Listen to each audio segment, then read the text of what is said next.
P Jayendran ഒരുപക്ഷെ ഗായകനാണ്, അദ്ദേഹമാണ് വേറൊരു വഴി വെട്ടിത്തന്നത്. അതെ, ദേവരാജൻ മാസ്റ്ററിലേക്ക്. തീർച്ചയായിട്ടും ഞങ്ങളുടെ ക്ലബിന്, അതായത് ജയേട്ടൻ ഗാനമേളകൾക്ക് വരുമ്പോൾ ഞങ്ങളുടെ ക്ലബ്ബ് അദ്ദേഹത്തിന് വേണ്ടി ഓർക്കസ്ട്ര ഒരുക്കും, വോയിസ് ഓഫ് തൃശ്ശൂർ. അപ്പം ഞങ്ങളുടെ ക്ലബ്ബുമായിട്ട് അദ്ദേഹത്തിന് നല്ലൊരു എന്താ പറയുക, ഭയങ്കര ഒരു അടുപ്പം വന്നു. പിന്നെ ഞങ്ങളുടെ കലാകാരന്മാർ എല്ലാവരും അവിടെ ഇത് ഒരു പ്രൊഫഷണൽ ആയിരുന്നില്ല, അമച്വേഴ്സ് ക്ലബ്ബ് എന്നാണ് പേര്. അത് മാത്രമല്ല, ഞങ്ങൾ അവിടെ ഈ വയലിൻ വായിക്കാനോ ഗിറ്റാർ വായിക്കാനോ വരുന്നവരെല്ലാവരും ഔട്ട് ഓഫ് പാഷൻ.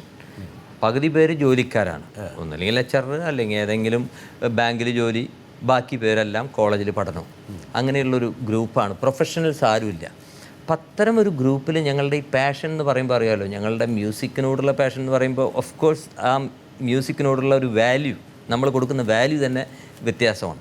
അപ്പോൾ അത് ജയേട്ടന് ഭയങ്കര ഇഷ്ടമായി. അങ്ങനെ ജയേട്ടൻ ഇത്തരം കലാകാരന്മാരെ ഇഷ്ടപ്പെടുന്ന മറ്റൊരു വ്യക്തി, ജയേട്ടനറിയാം ദേവരാജൻ മാഷ്ക്ക് ഇത്തരം ആൾക്കാരെ ഇഷ്ടമാണെന്നറിയാം. അങ്ങനെ ദേവരാജൻ മാഷെ പരിചയപ്പെടുത്തുകയാണ് ചെയ്തത്.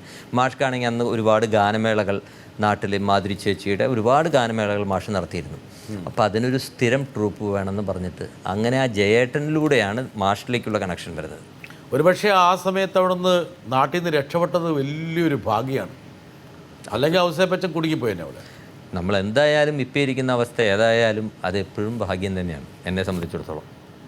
നമുക്ക് ഔസേപ്പച്ചൻ ചില്ലറ കുരുത്തക്കേടൊക്കെ ജീവിതം ചെയ്തിട്ടുണ്ട്, അത് നാച്ചുറലി ഉണ്ടാവുമല്ലോ. അത് ഒരു കുരുത്തക്കേട് ആകാശവാണി ജോലി കിട്ടാൻ വേണ്ടി 5000 രൂപ കൊണ്ട് കൈക്കൂലി. അതൊക്കെ ശരിയാണ്.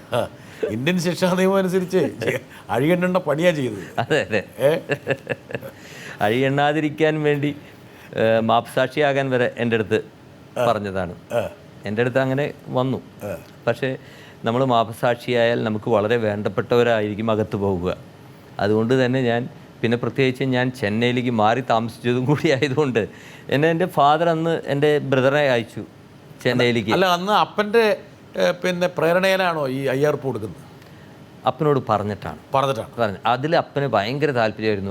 അവിടെയാണ് ഞങ്ങൾ തമ്മിൽ ഫസ്റ്റ് ഒരു എന്താ പറയുക, ഒരു ബ്ലെൻഡ്, ഈ കലാപരിപാടികളിൽ ഞങ്ങൾ ഒന്നാകുന്നത്. കാരണം മാസാമാസം ഗവൺമെൻറ് ശമ്പളം, അത് സംഗീതമായാലും എന്തായാലും കണ്ണ് തുറന്നു.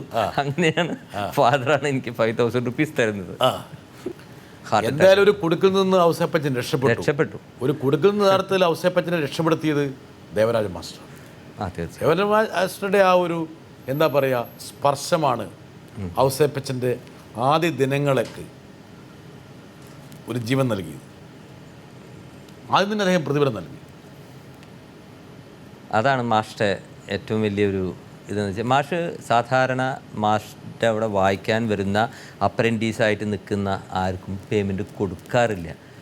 എൻ്റെ കൂടെ എന്നേക്കാൾ നന്നായിട്ട് സീനിയറായിട്ടുള്ള ആൾക്കാർ വായിക്കുന്നവർ പലപ്പോഴും പേയ്മെൻറ്റ് വാങ്ങിക്കാതെ കണ്ടു പോകുമ്പോൾ ഞാൻ ചെന്ന ഫസ്റ്റ് ഡേ എനിക്ക് ഫുൾ പേയ്മെൻറ്റ് തന്നു മാഷ്. കാരണം ഞാൻ മദ്രാസിൽ വന്നിരിക്കുകയാണ്, എനിക്ക് ജീവിക്കണം, വാടക കൊടുക്കണം.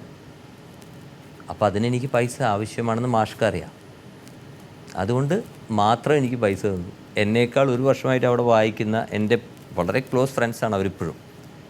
അപ്പോൾ അവർക്കൊന്നും പൈസയില്ല, ഒരു വർഷം പേയ്മെൻ്റ് ഇല്ല. അതിനുശേഷം പകുതി പേയ്മെൻറ്റ്, പിന്നെ അങ്ങനെ കൂട്ടിക്കൊടുക്കും. അങ്ങനെ ഒരു രീതിയിൽ മാഷ് എനിക്കായാലും ജോൺസൺ ആയാലും ഒക്കെ ഫസ്റ്റ് ഡേ തൊട്ട് പേയ്മെൻറ്റ്. അത് വേറൊന്നും കൊണ്ടല്ല, ഞങ്ങളുടെ കഴിവ് കൂടുതൽ, അല്ലെങ്കിൽ ഞങ്ങളുടെ കഴിവിലുള്ള ഒരു പ്രത്യേകത കൊണ്ടൊന്നുമല്ല. ഇവരിവിടെ വന്നു, ഇവർ തന്നെ ഇവിടെ ജീവിക്കുന്നു, ഇവർക്ക് ജീവിക്കാൻ പൈസ വേണം.